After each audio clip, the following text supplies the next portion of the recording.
დღეს და ხვალ გვექნება დაახლოებით 400 არასამთავრობო ორგანიზაციასთან შეხვედრა.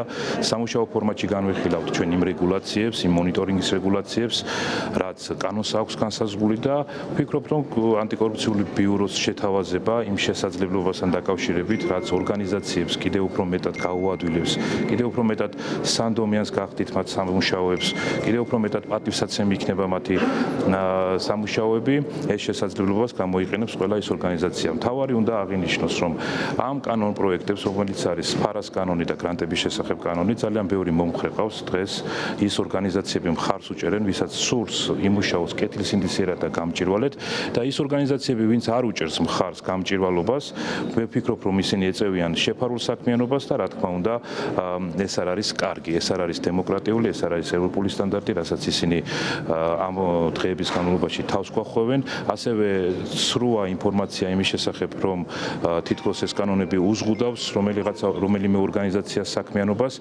ეს კანონი აწესებს რეგულაციებს გამჭირვალობასთან დაკავშირებით.